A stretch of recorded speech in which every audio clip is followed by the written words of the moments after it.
So today let's start the hydrodynamics.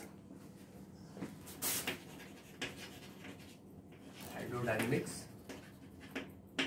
This is actually the study of fluid when it is in motion. So far we have studied the properties of fluid when that fluid is in static nature, that is at rest. So in this case we have different properties, and now we will start that hydrodynamic, the second part of this unit, that is the study of that fluid, that liquid, when that liquid that is in motion. So this is the pipe, and the liquid is inside this pipe, it is flowing. Then the study will be in this range. Here we will consider some properties of this liquid. That is, first one is non-viscous.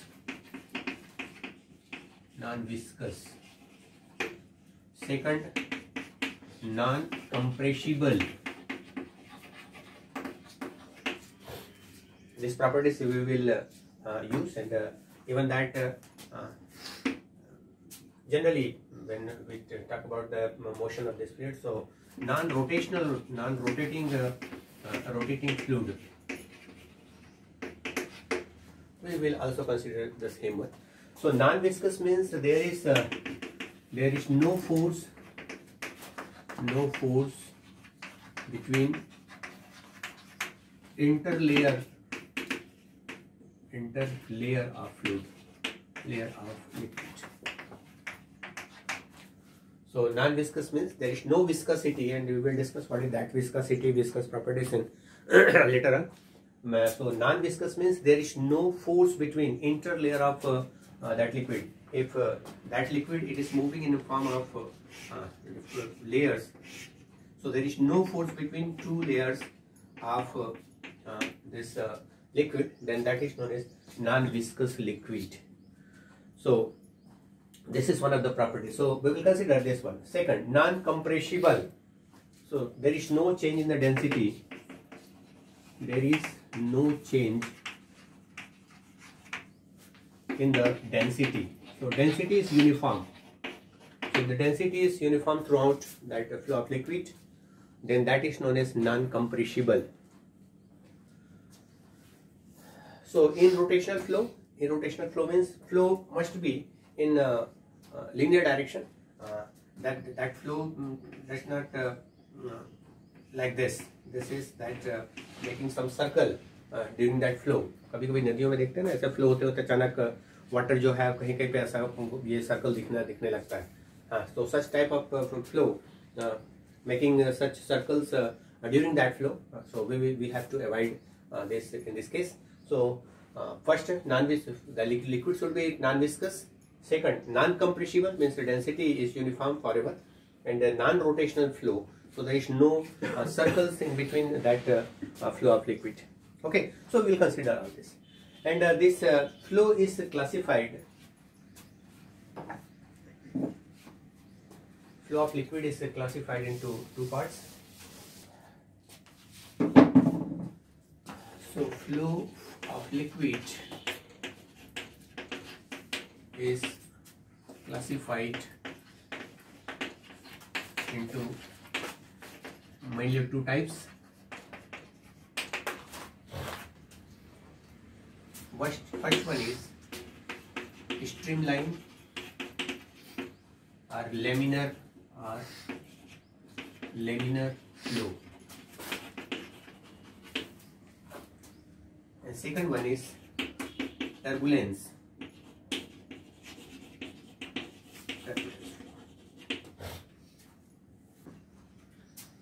Generally we avoid the third one, otherwise we can have the third type of flow also, where that we consider that rotational flow.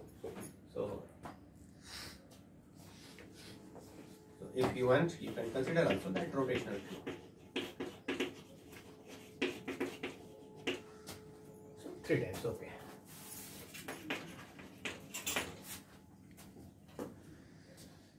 So in streamline flow, if this is just liquid is flowing in a pipe, this is the pipe, and if that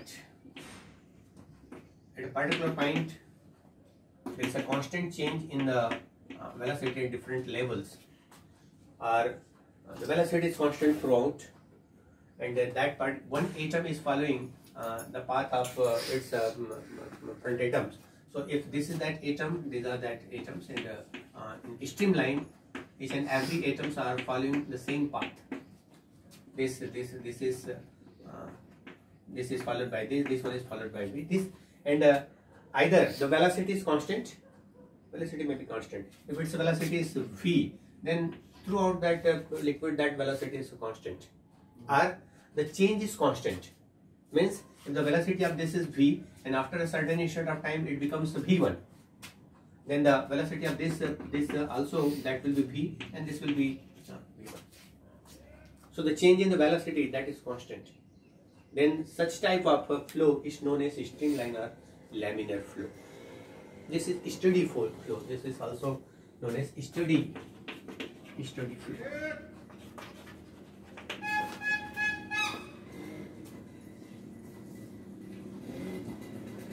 लेना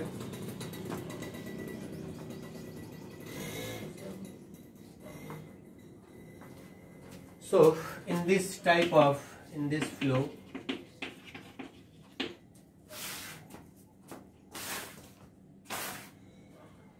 the atoms or molecules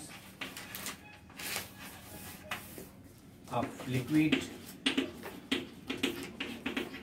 follow a certain path,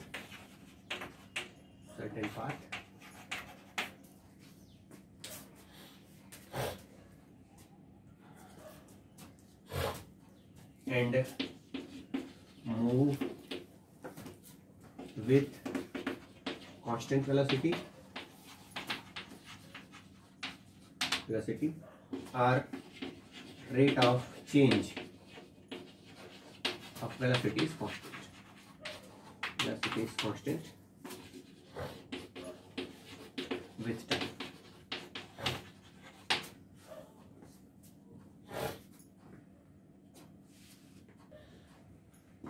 Okay, so one atom follow another atom moving ahead, and it is following a certain path. This is following a certain path. This is following another path. So in the different layers, these are following a certain path and moving with either constant velocity or the rate of change of velocity is constant.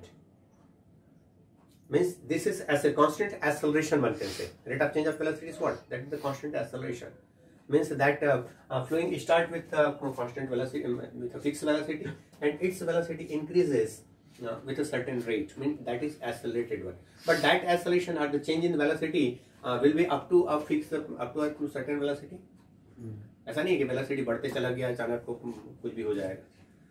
So that velocity increases with a constant rate and up to a certain velocity, and that velocity is known as critical velocity. So the rate of change of velocity is constant with time, and the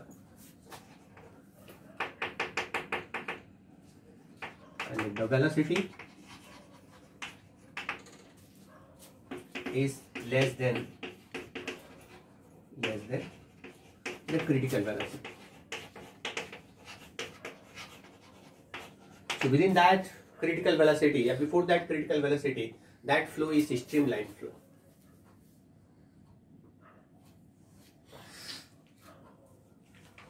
Okay, so the atoms or molecules are following a fixed path, certain path. It's a steady state, moving with constant velocity, or the rate of change of its velocity is constant, and the velocity increases up to a certain velocity, a fixed velocity, that is known as that critical velocity. After that, the nature of that flow will be changed.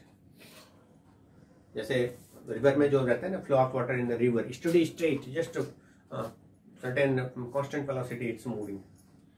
कभी कोई पता ही नहीं चलता कि ये flow हो रहा है. That is steady state flow, moving with constant velocity. yeah, in certain in a tube. If that is at a constant level height, so if that tube is like this, there is no change. We are giving we are just giving that liquid with a constant rate from this side, and after just coming out with this side, and the level is constant, then flow will be steady state. The velocity, जिस velocity से यहाँ से enter करेगा उसी velocity से बाहर निकलेगा. So this type of flow is known as streamline flow or laminar flow or steady flow. Generally, if the level is same, then the flow of water in the river, that can be considered as streamline flow. And turbulence flow, if all these are avoided, neglected, then that is the turbulent flow. Means if that velocity it is greater than this critical velocity, means that the direction will be random, velocity will be random, that may be accelerated, that may be retarded, that acceleration may be changed, then that type of flow is known as turbulence flow. Okay, so second type of so the second type of flow is turbulence flow. So turbulence flow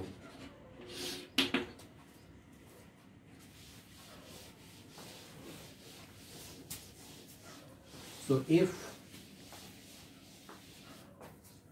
the velocity of liquid or flow is more than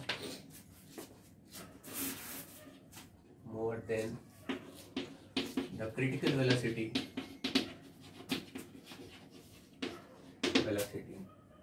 then the path followed by atoms, molecules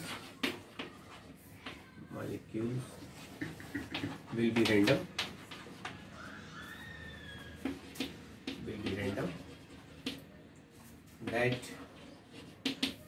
That may move with different velocity,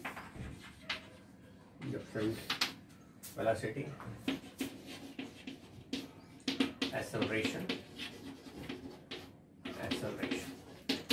Then the flow is known as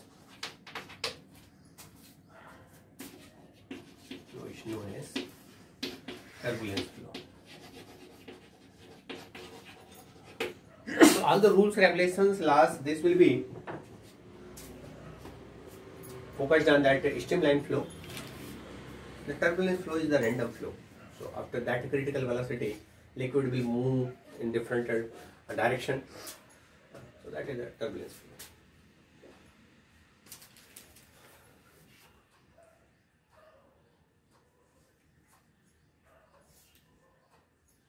So during rainy seasons, that water flowing in different direction from one level to another level, that is the turbulence flow.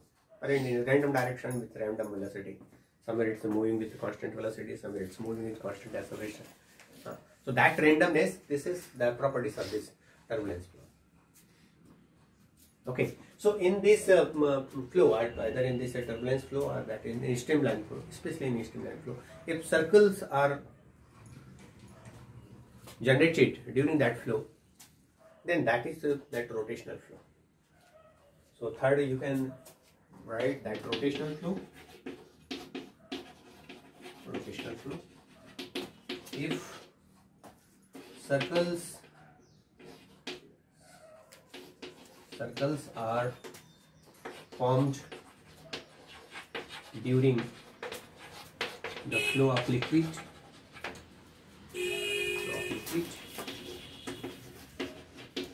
then this is known as rotational flow.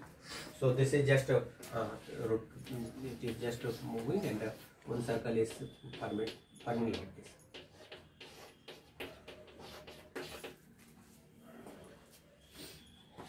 This was just a flow of liquid. So in between one circle is being formed. Then this is the rotational flow.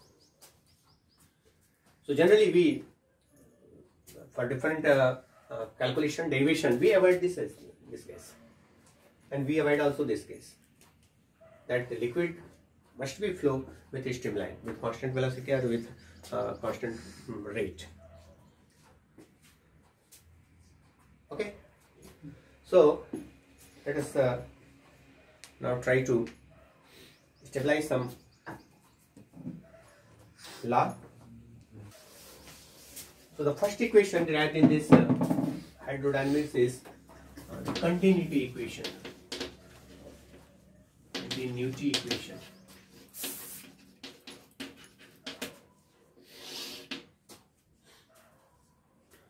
So in this equation we have a tube of different cross section.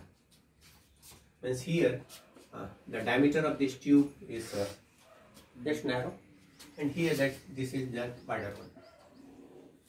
Means the area of cross section, if we are taking, this is A1, and here this area of cross section is A2. Now liquid is entering in this end, bulging it, and it's flowing through this and coming out from this.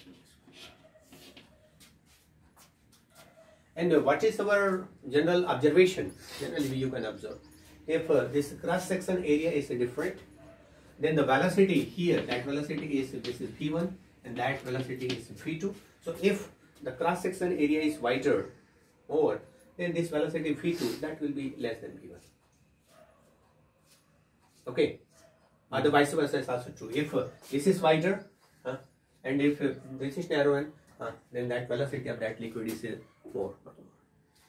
Tube वगैरह में जैसा होता है ना, पानी डालते समय just एक लिक्विड फ्लो हो रहा है, just reduce its cross section area, its velocity increases just form of nozzle. So this is this is V1 and this is V2. So after delta t time, let's say this is within this delta t, this time, this delta t, we will calculate the mass, and the same mass will be coming out within that delta t. So the time delta t we have to take. So this is side A, this is side B. So the mass of liquid entering in the end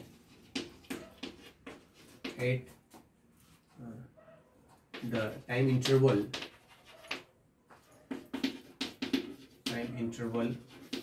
delta t is, you have to calculate. So that mass is generally density multiplied with the volume, simple definition. So this mass that is let's say it is equivalent to volume multiplied by density. So here all those properties of ideal liquid we are considering. The properties of ideal liquids are, it's incompressible, there is no viscosity, means non-viscous, no rotational, okay, and that flow is streamline flow. So this is that the liquid is following, first condition is the liquid is following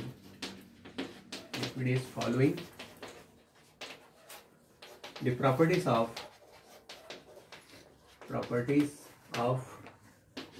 an ideal liquid. So all properties of an ideal liquid. So ideal liquid sentence. So what is the properties of ideal liquid? You can write here. So the properties of ideal liquid, you can write first, non-compressible, means the density is identical. If it's compressible, means the density will be changed. Second, non-viscous, third, irrotational motion, and fourth one, streamlined flow. So here that liquid is in streamlined flow, means moving with a constant, the change of velocity is with the constant rate, and it is non-compressible, non-viscous, and in rotational motion. There is no circle creating in between the flow of this liquid. Okay, so the mass is equivalent to volume multiplied by density. So we have to calculate the volume of this part, this one, and also this part. And the density is rho throughout this flow. So 8 and A first. That is rho multiplied by that area is A1. And we have to calculate this distance now. Okay, cross section area is A1. We have to calculate this distance. So the liquid is flowing with velocity V1 and the time is delta T. So the distance you can calculate. Velocity is given, time is given. So that displacement can be calculated. So this is equivalent to A1 multiplied by, so let us write this is delta X. And this is equivalent to rho A1 multiplied by V1 delta T. Is it? This is just delta X. Delta X1 I should write. Delta X1. And 8 and B here. That is equivalent to rho multiplied by this cross section area is A2. And this displacement I will write, that is delta X2. Because it's wider, so the displacement will be less. And this is equivalent to rho A2, and this delta X can be written as here. This time is same, but the velocity is different. So this is V2 multiplied by delta T. So the mass of liquid entering in this side, that will come out from the second side. So the mass will be identical. So that mass, this is let's say this is M1 and this is M2. Okay, let me proceed. So what we are calculating here, we are just trying to calculate the mass entering in this side and mass coming out from this side. And mass is defined as volume multiplied by density. Volume we have to calculate. Density is identical because it is incompressible. And to calculate this volume, cross section area is given. Just we have to calculate this displacement delta X1 here and delta X2 here. And delta X1, this is correlated with its velocity in time. Delta T time is same. So this is equivalent to rho A1 V1 delta T. And in the second end, that is rho A2 V2 multiplied by delta T. So that M1 is equal to M2 because how much that liquid is entering, that will coming out from the second side with the same time, within that same time. So that M1 is equal to, since this is streamlined flow,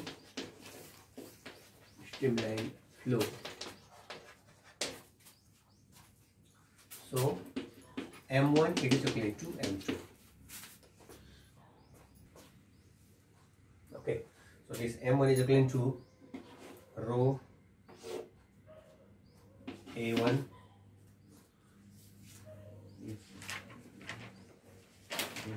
V1 delta T, that is equivalent to rho A2 V2 delta.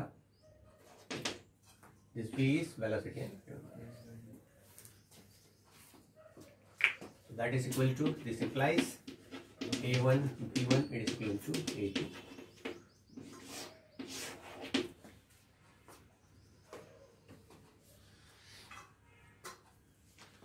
So the multiplication of this cross section area and velocity, this is constant. So A1 is equal to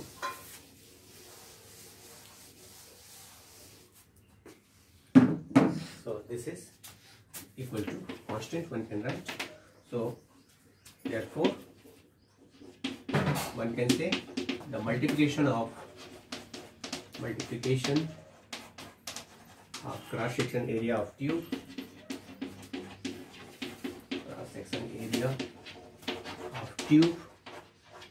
and the velocity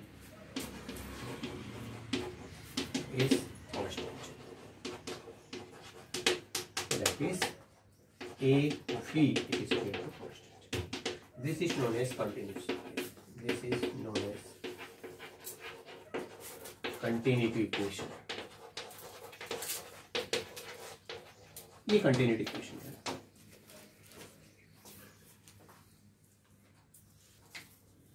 Okay, so this is continuity equation, and according to this continuity equation, if we have different cross section in tube, so at a different part, the multiplication of that cross section area and velocity is constant. So here this A1 V1 is equal to this A2 V2, and somewhere here also, if this is the second third one, and here this is A3 and the velocity is V3, and then A1 V1 it is equal to A3 V3 is equal to A2 V2.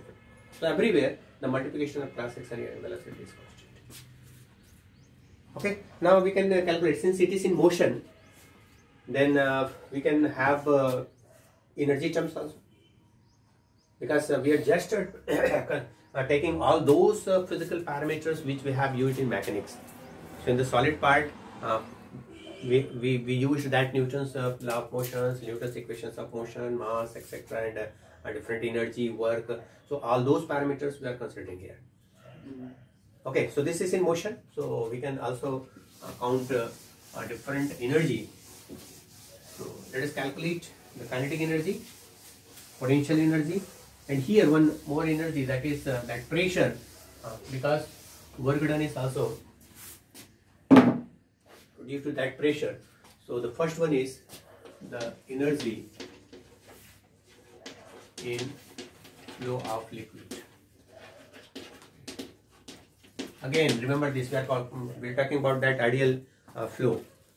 So first one is kinetic energy.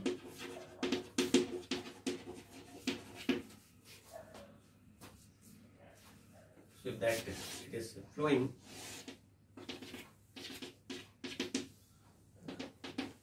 the density is rho, and moving with velocity v1 or v.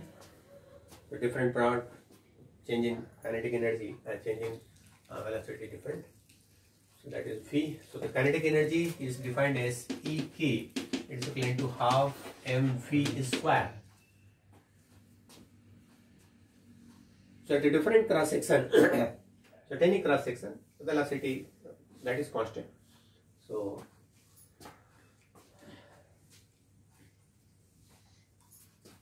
now here in the flow of liquid, some the terms it is taken in a different form. So here this kinetic energy is half mv square. We will consider this kinetic energy per unit volume. The kinetic energy per unit volume, that is Ek by V, and this is equivalent to half m by V multiplied by V square, and m by V is nothing but density. So this is equivalent to half rho V square. Second, kinetic energy per unit weight.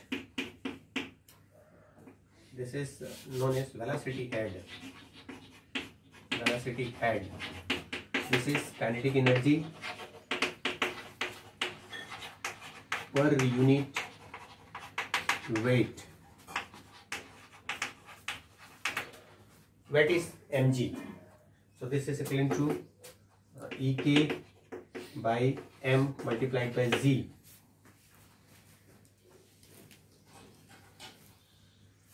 So this is equal to half mv square by m multiplied by z. So that is, m can be cancelled, half v square by m.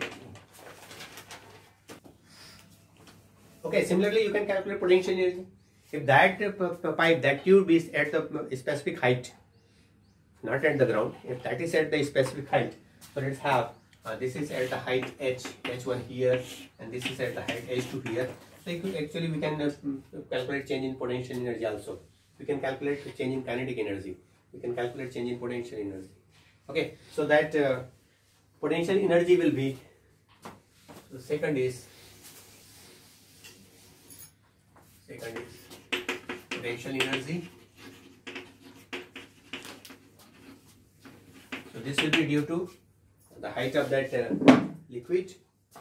So this is that potential energy U, that is equal to M multiplied by H multiplied by M multiplied by G multiplied by H. Same formula we are using. But we have to convert this in terms of density, because we are just playing with that volume also. So we have to calculate the potential energy first. Potential energy per unit volume. Energy per unit volume, that is U by phi, is equal to mgh by phi, and m by phi is nothing but density. So this is rho gh.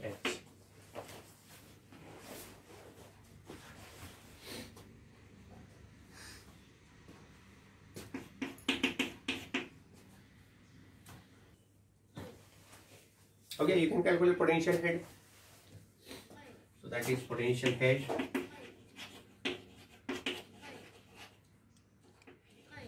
That physical terms.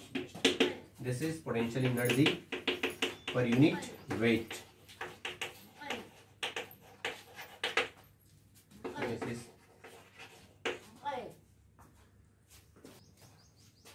mgh by mg. So this is equal to h.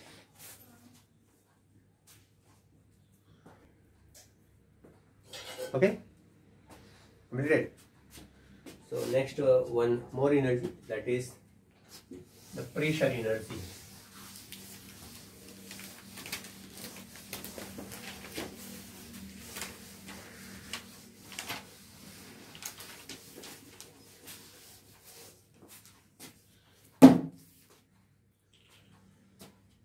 Third one is pressure energy. This is another, the new type of energy, pressure energy. So here the work done due to change in pressure, this is considered.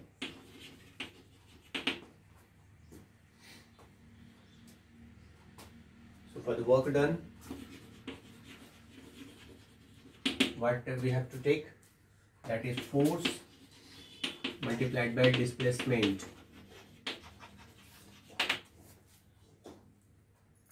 So here, let's say here that pressure is P, cross section area is A. Then the force is equal to pressure, force, and that force, that pressure is defined as force per unit area. So force is equal to pressure multiplied by area. Okay, then that displacement, let's say that displacement is delta x. The displacement is delta x. Then this force, this is P multiplied by A multiplied by delta x.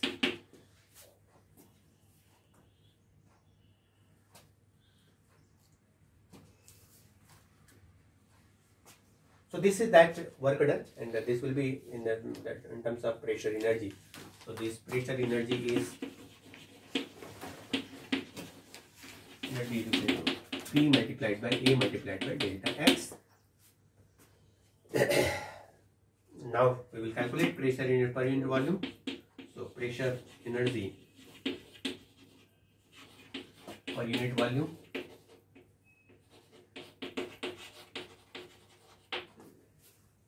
that is equal to P delta P A multiplied by delta x by V, and this is like volume. Area multiplied by displacement is volume. So this is equivalent to P. So the pressure energy is actually equivalent to that pressure. Okay, so as far as the definition is concerned, this is that work done due to change in pressure. So that work done, that is equivalent to force multiplied by displacement, and we are converting this force in terms of pressure. So pressure multiplied by area, simple formula, multiplied by delta x, and so the total that for pressure energy, if you want to calculate, then this is pressure multiplied by this volume. But in order to calculate that pressure energy per unit volume, you have to divide this by volume. So that this term is volume. So this is equal to pressure. and you can calculate that pressure head. So the pressure head, this is equal to pressure energy per unit weight, per unit weight. So this is equal to P A delta X by mass multiplied by G. Mass can be written in terms of density. So mass is equal to density multiplied by volume. So this is equal to P A delta X on rho volume multiplied by G. So this can be cancelled. So this is equal to P rho multiplied by G. So this is pressure head. So physics is simply just the play of different physical parameters, conversion of one to another. Simple definitions. So these are some terms we will use in this chapter. So we have completed today that continuity equation, A1 P1 is equal to A2 B2, and some energy parts in the flow during that flow of this liquid. So if it is flowing, obviously this will contain kinetic energy. If that tube is a particular height and there is atoms and molecules having a specific mass, then obviously there will be potential energy. And that flow is because of change in pressure. We are just giving some pressure to flow this liquid. So pressure energy, that will also include. Okay, so in the next class we will include one more theorem that is known as the Bernoulli's theorem. This is a very important theorem, and there is good applications of this Bernoulli's theorem in our daily life. Thanks a lot.